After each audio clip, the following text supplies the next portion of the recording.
Hai friend, apa kabar? Senang sekali berjumpa kembali dengan kalian. Semoga kalian tetap sehat dan semakin semangat belajar.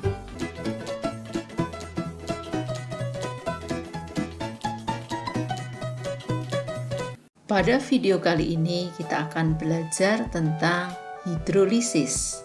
Mengapa kita perlu belajar tentang hidrolisis? Dalam hidup kita banyak peristiwa yang terkait dengan hidrolisis. Seperti pada gambar. Saya memberikan contoh pemupukan tanaman. Tanaman memerlukan lingkungan dengan pH tertentu. Maka, untuk menjaga pH tanah, kita perlu memberikan pupuk dengan tepat. Contoh lain dalam hidup sehari-hari kita adalah penggunaan pemutih pada saat mencuci pakaian. Kemudian pada penjernihan air menggunakan senyawa aluminium fosfat. Peristiwa lain adalah pelarutan sabun yang digunakan untuk menurunkan tegangan permukaan. Contoh yang lain adalah penggunaan penyedap makanan monosodium glutamat, di mana dengan ditambahkan monosodium glutamat, garamnya nanti akan bersifat basa. Dan juga pada penggunaan kompres dingin, yaitu menggunakan garam amonium nitrat yang bersifat asam. Nah, kalau tadi saya sudah menyebutkan beberapa garam yang mengalami proses hidrolisis, saya memiliki pertanyaan. Apakah semua garam itu bersifat netral? Ataukah ada garam yang bersifat asam ataupun basa? Untuk itu, mari tanpa berlama-lama lagi, kita akan melihat percobaan sederhana untuk menentukan sifat asam, basa, ataukah netral dari suatu garam.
Ya, demikianlah percobaan sederhana yang telah kita lihat bersama-sama. Kemudian saya sudah mencatat hasil percobaan kita. Ternyata ya, dari percobaan tadi ada garam yang bersifat netral, asam, dan basa.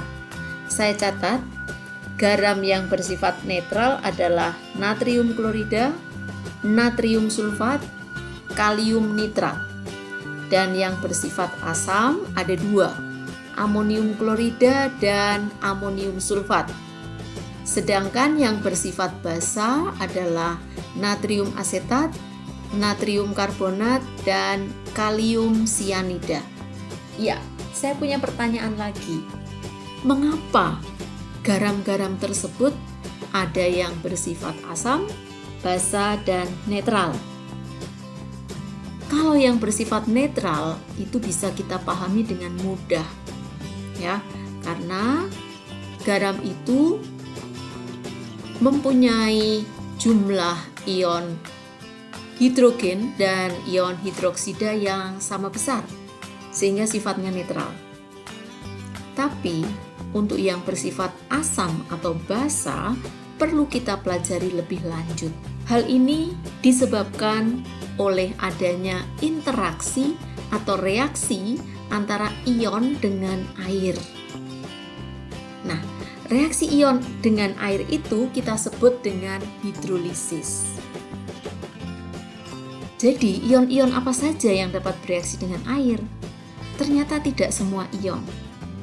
Hanya ion yang berasal dari asam lemah, artinya sisa asam lemah, atau ion yang berasal dari basa lemah, yaitu sisa basa lemah yang dapat mengalami reaksi hidrolisis.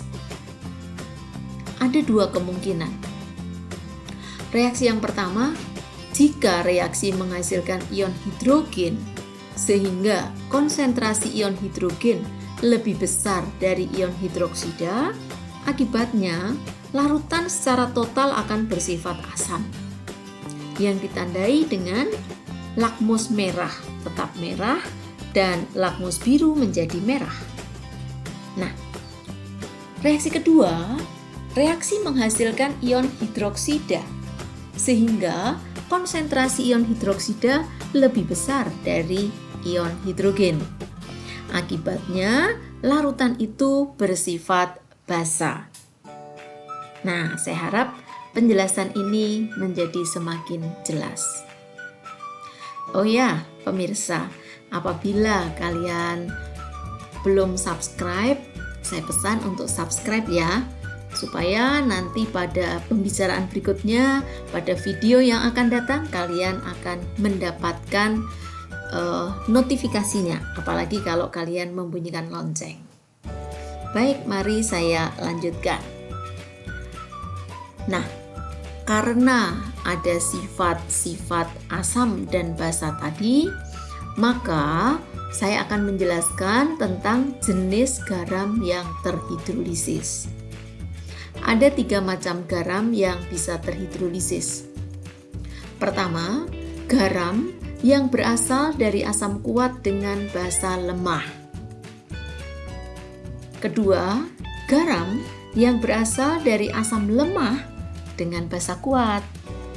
Dan ketiga, garam yang berasal dari asam lemah dan basa lemah.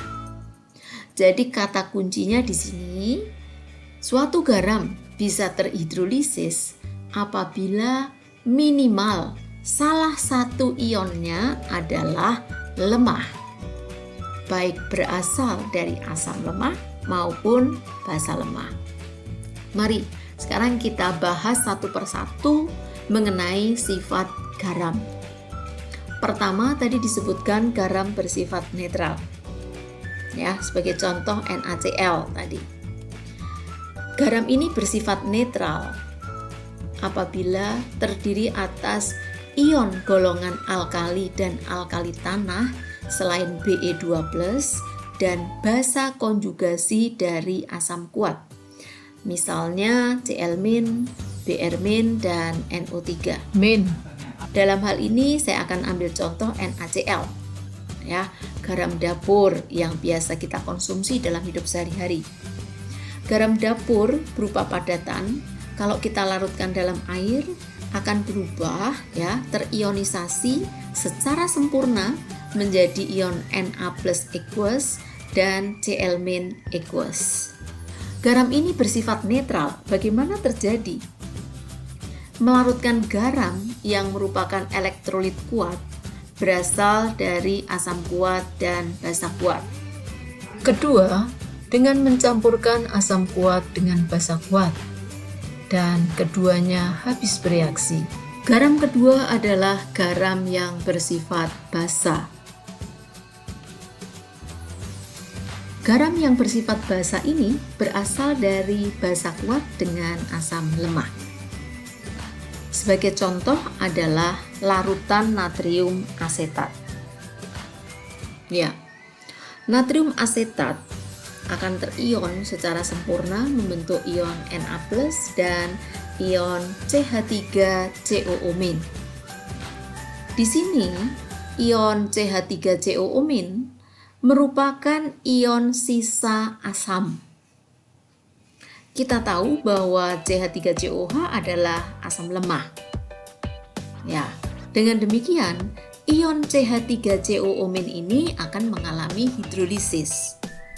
Berarti di sini ditambah dengan H2O liquid. Nah, setelah ditambah dengan H2O liquid, akan menghasilkan CH3COOH- dan ion OH-. Disinilah ya, karena terbentuk ion OH-, maka garam ini bersifat basa. Nah, bagaimana garam yang bersifat basa ini terjadi? Pertama, dapat kita lakukan dengan melarutkan garam yang berasal dari basa kuat dengan asam lemah. Kemungkinan kedua, mencampurkan basa kuat dengan asam lemah, dan keduanya habis bereaksi. Berarti dengan stoikiometri kita dapat menghitung tidak ada sisa pada reaksi ini. 3. Garam bersifat asam. Garam ini berasal dari asam kuat dan basa lemah. Garam yang terbentuk dari kation seperti Al3+, Cr3+, dan Be2+ dengan basa konjugasinya dari asam kuat atau sisa asam kuat. Sebagai contoh adalah larutan amonium klorida dan larutan aluminium sulfat. NH4- sebagai elektrolit kuat akan terion secara sempurna membentuk ion NH4+ dan ion Cl- aqueous. Nah, di sini ion NH4+ merupakan ion yang berasal dari basa lemah, maka akan mengalami hidrolisis bereaksi dengan H2O membentuk NH3 aqueous dan H3O+ aqueous. Ingat, H3O+ aqueous ini berarti terdiri atas H2O dan ion H+. Dengan demikian, dengan adanya H3O+ ini menandakan bahwa garam bersifat asam. Contoh berikutnya adalah larutan aluminium sulfat. Aluminium sulfat ini merupakan garam yang mudah larut dalam air, merupakan elektrolit lemah. Jadi akan mengalami ionisasi membentuk ion Al3+ aqueous dan ion SO4 aqueous. Ion Al3+ aqueous dalam air akan mengikat 6 molekul air. Jadi dapat kita gambarkan menjadi AlH2O 6 kali 3+ aqueous. Ini akan bereaksi dengan H2O, mengalami hidrolisis, membentuk AlOH H2O 5 kali dengan muatan 12. Ditambah dengan H3O+. Dengan demikian, larutan ini akan bersifat asam. Bagaimana garam bersifat asam ini terjadi? Yang pertama, dilakukan dengan melarutkan garam yang berasal dari asam kuat dengan basa lemah. Kedua, mencampurkan asam kuat dengan basa lemah dan keduanya habis bereaksi. Tidak ada sisa baik asam kuat maupun basa lemahnya. Dengan demikian hanya terjadi garam yang bersifat asam. Nah, kita sudah menyelesaikan untuk jenis-jenis garamnya, maka kita akan lihat proses hidrolisis sendiri. Ternyata garam yang terhidrolisis itu dapat kita klasifikasikan menjadi dua. Yang pertama, garam terhidrolisis secara parsial atau sebagian. Terhidrolisis secara parsial terjadi jika ion penyusun garam yang lemah hanya satu buah. Boleh kationnya saja atau anionnya saja. Yang kedua, hidrolisis total. Garam terhidrolisis total apabila semua ion penyusunnya merupakan ion yang lemah. Ya, baik. Setelah kita mengetahui sifat dari garam dan klasifikasinya, mari kita akan belajar untuk menghitung pH larutan garam terhidrolisis. Dalam video ini saya akan memberikan penurunan rumusnya. Sedangkan untuk contoh-contoh soalnya akan kalian dapat lihat pada video berikutnya. Ya, yang pertama, garam berasal dari asam kuat dan basa lemah. Tadi sudah diberikan contoh adalah garam NH4Cl. Dalam hal ini NH4Cl aqueous terion membentuk NH4+ dan Cl-. Ion yang lemah adalah NH4+. Maka NH4+ akan mengalami hidrolisis menghasilkan NH3 dan H3O+, ion hidronium. Ion hidronium ini terdiri atas H2O yang bersifat netral dan H+ yang bersifat asam. Nah, reaksi ini merupakan reaksi kesetimbangan. Dengan demikian, kita dapat menghitung harga K. Ya, kita tahu cara mencari harga K, yaitu dari hasil kali konsentrasi hasil reaksi. Dalam hal ini, konsentrasi NH3 aqueous dikalikan konsentrasi H+ dibagi dengan konsentrasi NH4+ dikalikan konsentrasi H2O. Maka kita dapat hitung KH2O sama dengan konsentrasi NH3 kali konsentrasi H+ dibagi konsentrasi NH4+. KH2O ini kita singkat menjadi K hidrolisis, lambangnya KH. KH sama dengan konsentrasi NH3 dikalikan konsentrasi H+ dibagi konsentrasi NH4+. Untuk mempermudah penurunan rumusnya, di sini saya kalikan dengan konsentrasi OH- per konsentrasi OH-.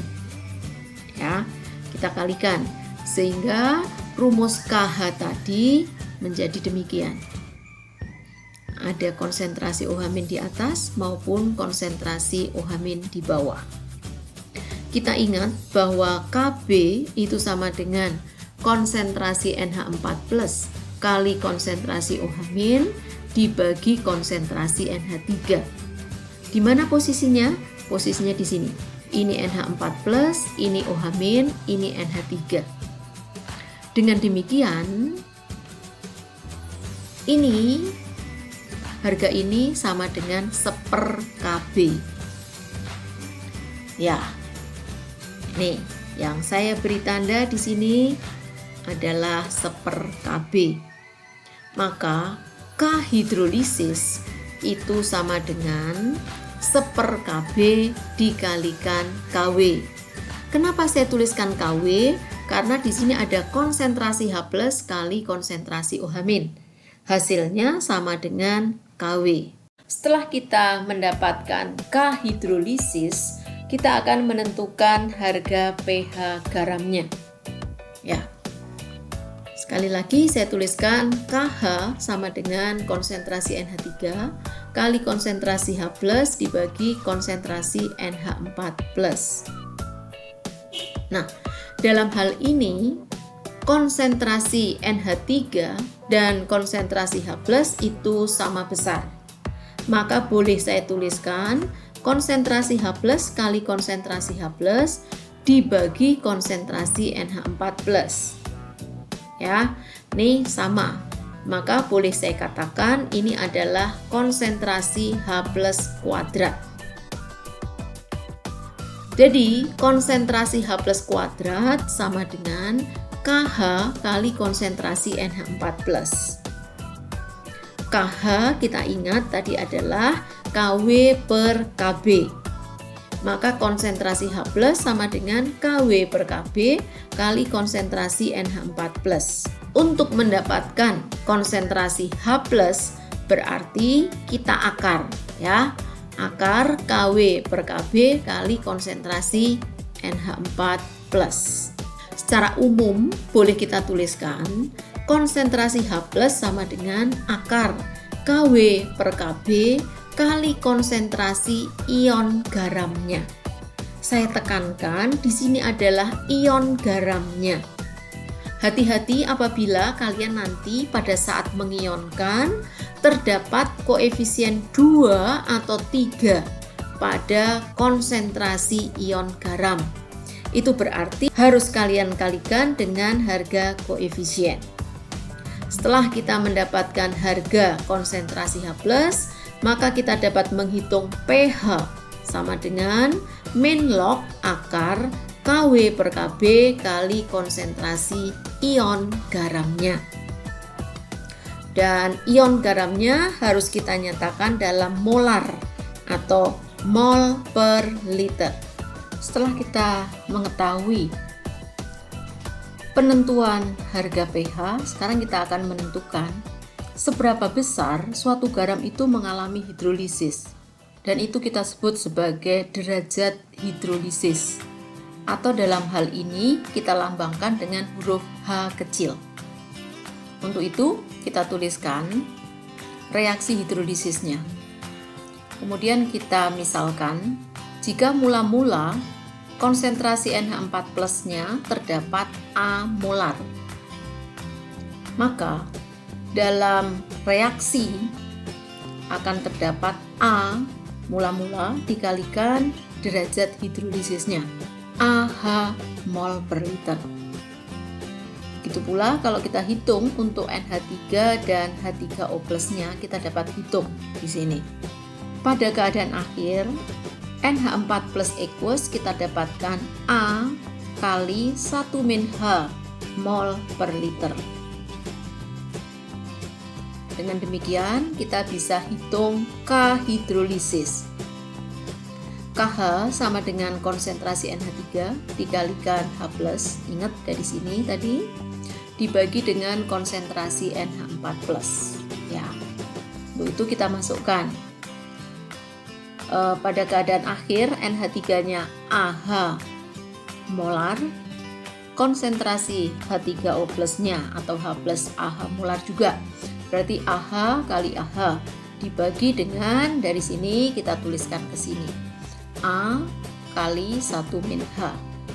Nah, di sini karena H itu jauh lebih kecil dari 1, maka boleh dianggap 1 min H itu sama dengan 1. Dengan demikian, KH itu besarnya sama dengan H kuadrat kali A. Dan H kuadrat kita dapat hitung sama dengan KH dibagi dengan A. Secara umum, H sama dengan akar KH kali A. Atau dapat kita tuliskan H sama dengan akar KH dibagi ion garamnya. Sekali lagi ini adalah ion garamnya yang bergantung pada koefisien. Dalam hal ini NH4 plus yang berasal dari NH4Cl berarti punya koefisien 1, maka tidak menjadi masalah karena di sini sama dengan A. Berikutnya, kita akan membahas garam dari asam lemah dengan basa kuat. Saya berikan contoh CH3COONa. Larutan ini akan mengalami ionisasi sempurna, membentuk ion Na+ aqueous dan CH3COO- aqueous. Nah, di sini yang lemah adalah ion CH3COO- aqueous dan bereaksi dengan air membentuk kesetimbangan dengan CH3COH aqueous dan OH- aqueous. Ini menunjukkan bahwa bersifat basa. Karena ini persamaan kesetimbangan, seperti tadi kita dapat tentukan harga K. Dari konsentrasi CH3COOH dikalikan konsentrasi OH- dibagi konsentrasi CH3COO- dikalikan konsentrasi H2O. Kita dapat pula menghitung KH2O. Dengan demikian, kita tuliskan KH sama dengan konsentrasi CH3COOH kali konsentrasi OH- dibagi konsentrasi CH3COO-.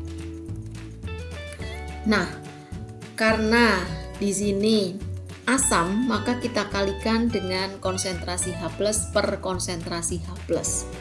Ya, sehingga KH-nya kita peroleh rumus seperti ini.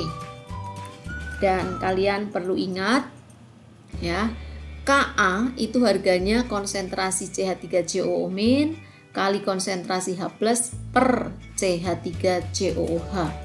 Ya, ini kita dapatkan seperti ini, yang artinya ini sama dengan 1/Ka. Ya, untuk itu kita bisa menentukan KH dari sini. KH sama dengan 1/Ka kali Kw. Jadi kesimpulannya KH sama dengan Kw per Ka. Setelah kita tahu KH-nya, kita akan tentukan pH dari garam asam lemah dengan basa kuat. Sekali lagi kita tuliskan KH. Karena konsentrasi CH3COOH sama dengan konsentrasi OH-, maka boleh kita tuliskan KH sama dengan konsentrasi OH- kali konsentrasi OH- per konsentrasi CH3COO-. Nah, ini kuadrat, OH- kuadrat dari sini sama dengan KH kali konsentrasi CH3COO-. Ingat, KH tadi sama dengan Kw per Kb. Ya, maka konsentrasi OH- kuadrat sama dengan Kw per Kb kali konsentrasi CH3COO-. Dan akhirnya untuk mendapatkan konsentrasi OH- kita akar. Akar Kw per Ka kali konsentrasi CH3COO-. Secara umum dapat kita tuliskan konsentrasi OH- sama dengan akar Kw per Ka kali konsentrasi ion garamnya dalam satuan molar atau mol per liter. Dengan demikian kita bisa cari pOH sama dengan min log konsentrasi OH- sama dengan min log akar Kw per Ka kali konsentrasi garam. Dan kalian sudah sangat-sangat terbiasa. pH sama dengan 14 min pOH. Kita lanjutkan dengan menentukan derajat hidrolisis. Ini sama penjelasannya dengan contoh yang di atas. Hanya kita gunakan ion CH3COO- yang terhidrolisis menghasilkan CH3COH dan OH-. Mula-mula kita ambil A molar, yang bereaksi berarti A kali H molar. Begitu pula yang terjadi untuk asam asetat maupun ion hidroksidanya. Pada keadaan akhir, konsentrasi CH3COO-nya sama dengan A kali 1 min H molar. Sementara CH3COOH dan OH-nya AH molar. Nah, dengan demikian kita tentukan sekarang KH.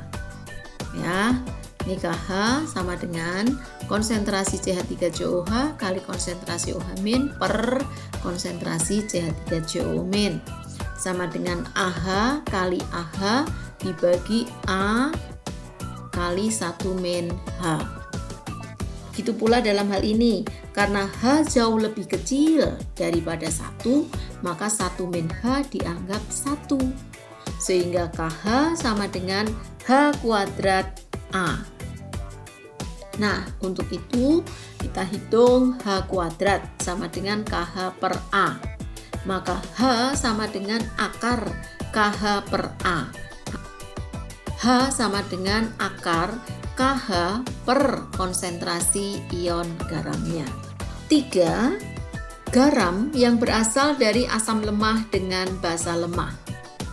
Di sini berarti baik kation maupun anion dari garam ini akan bereaksi dengan pelarut air atau terhidrolisis sempurna, menghasilkan ion H+ dan ion OH-. Sebagai contoh adalah larutan amonium asetat CH3COONH4.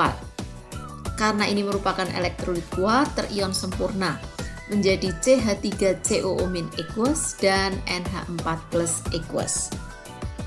Nah, ion NH4+ mengalami hidrolisis, menghasilkan ion H3O+ bersifat asam. CH3COO- juga mengalami hidrolisis dan menghasilkan ion OH- yang bersifat basa. Jadi bagaimana kita menentukan apakah garam ini bersifat asam atau bersifat basa? Nah, untuk itu harga pH larutan bergantung pada harga Ka asam lemah dan Kb basa lemah. Sama sekali tidak bergantung pada konsentrasi ion garamnya. Ada 3 kemungkinan. Jika Ka sama dengan Kb, maka larutan bersifat netral, pH sama dengan 7. Jika Ka lebih besar dari Kb, larutan akan bersifat asam, pH-nya kurang dari 7. Dan jika Ka lebih kecil dari Kb, larutan bersifat basa, pH-nya lebih besar dari 7. Nah, secara umum kita akan menentukan harga KH, yaitu KW per Ka kali Kb. Dan konsentrasi H+ besarnya sama dengan akar KW kali Ka per Kb. Kalian perlu tahu bahwa ini adalah rumus pendekatan, karena sama sekali kita tidak menggunakan konsentrasi ion garamnya.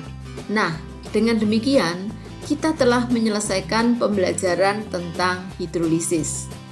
Terima kasih atas perhatian kalian dan semoga video ini membantu pemahaman kalian untuk memahami hidrolisis.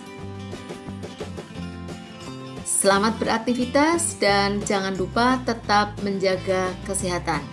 Tetap semangat. Terima kasih kalian sudah belajar bersama saya. Dan jangan lupa subscribe, like, komen, dan share. Kita akan jumpa lagi pada video selanjutnya.